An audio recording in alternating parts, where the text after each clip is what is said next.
Hi friends, welcome to my channel. ఈ వీడియోలో మనం డే 23 పిక్నిక్కి సంబంధించి కంటెంట్ ఏ విధంగా విద్యార్థులకి రెడీ చేయాలో చెప్పుకుందాం. అయితే ముందుగా మనం 4th వీక్ కంప్లీట్ చేసి 5th వీక్లో ఉన్నాం. యాక్చువల్గా సాటర్డేకి వచ్చేసరికి 25 డేస్ ఆర్ 25 ఒక వారానికి 5 రోజుల్లో చొప్పున ఈ రెడీనెస్ అనేది మనం కంప్లీట్ చేయాల్సి ఉంటుంది. మనకి దగ్గర 40 రోజుల ప్రోగ్రామ్ 5th క్లాస్కి.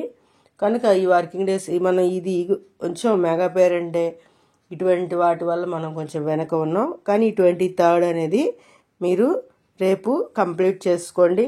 అలాగే 1 to 5 క్లాసెస్కి అయితే మనకి ఇలాగ నో బ్యాగ్ డే అనేది సాటర్డే, కనుక ఆ రోజు ఏ రెడీనెస్ ప్రోగ్రామ్ షెడ్యూల్ లేదు. ఓకే, ఇక్కడ పిక్నిక్ సంబంధించి మనకి ఏంటి లెర్నింగ్ అవుట్కమ్స్ చూద్దాం.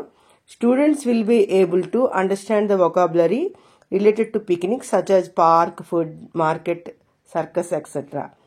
Construct simple sentences to describe picnic experiences such as I ate sandwiches and fruits.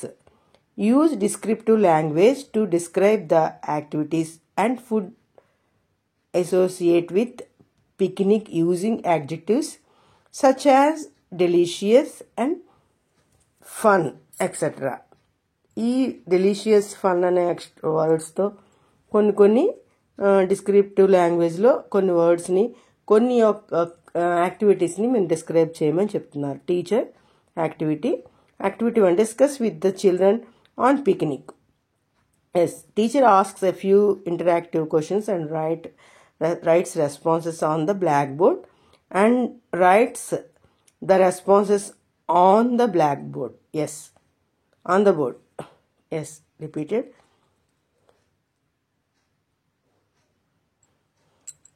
Yes, the questions are: where would you like to go for a picnic?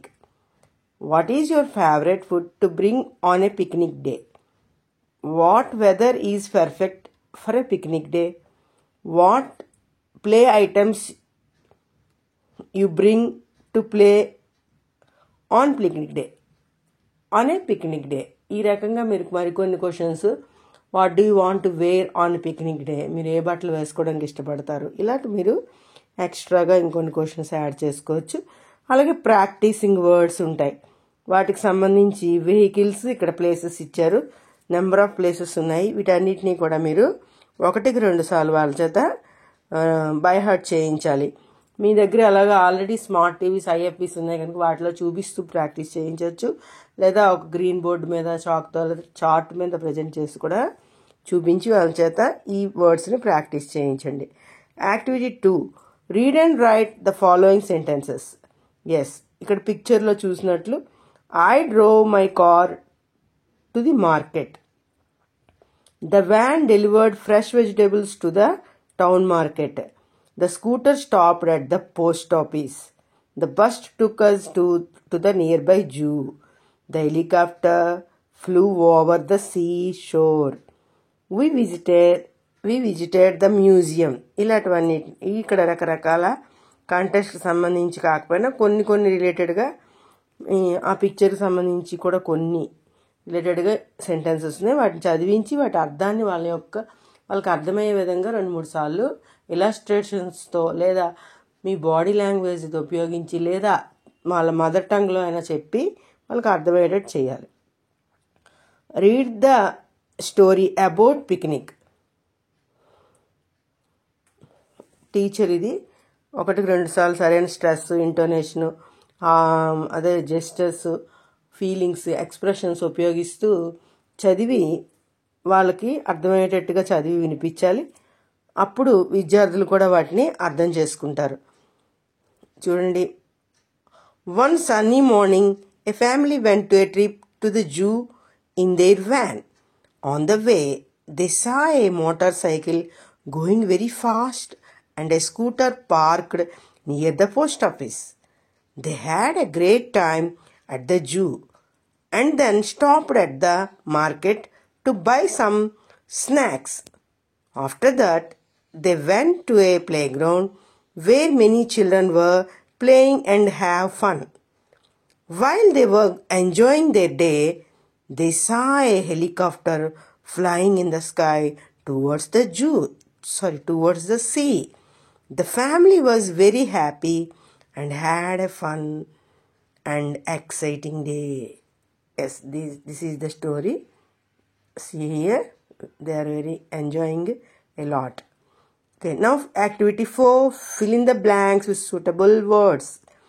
1 dash, a family set off in their van for a day trip to the zoo in the town.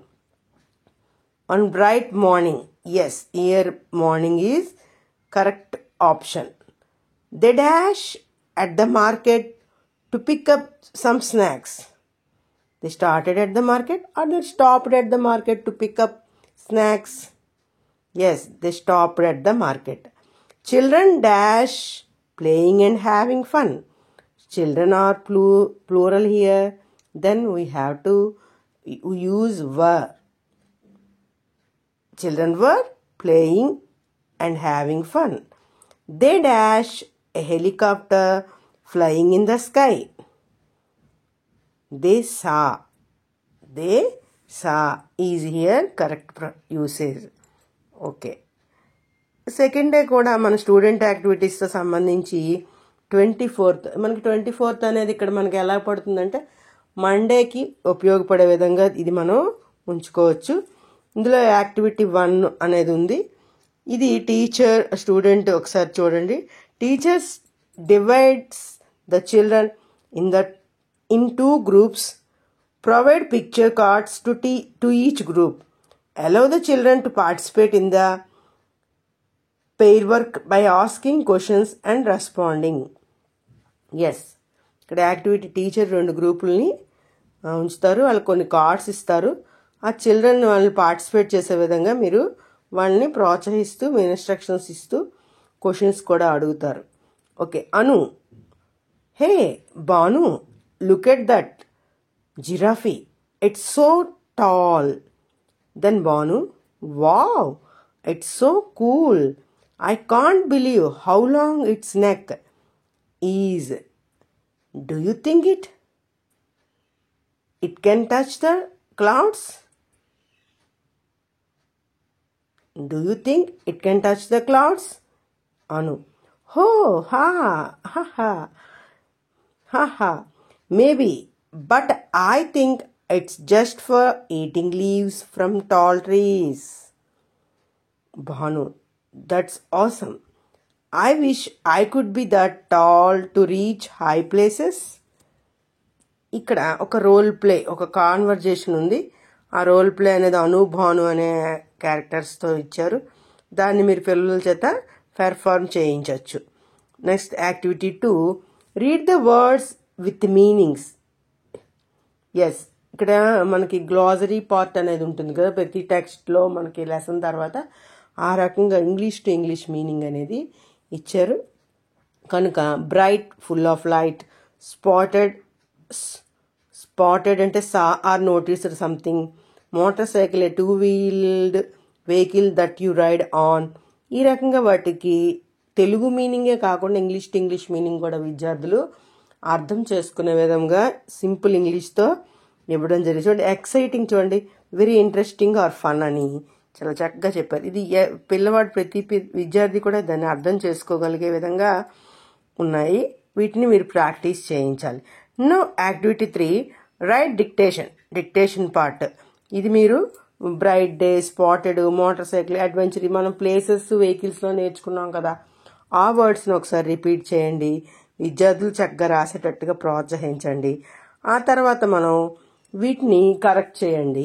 అక్కడ వాళ్ళకి 2-3 సార్లు చదవమని కొంచెంగా రిక్వెస్టింగ్గా ఒక remind చేయండి. ఒకసారి నువ్వు ఇంకా చదవాల్సి ఉంది, చదువు అని చెప్పి రిమైండ్ చేస్తూ దాన్ని వీలైతే వాళ్ళని ఇంపోజిషన్ కూడా రాయమని చెప్పచ్చు.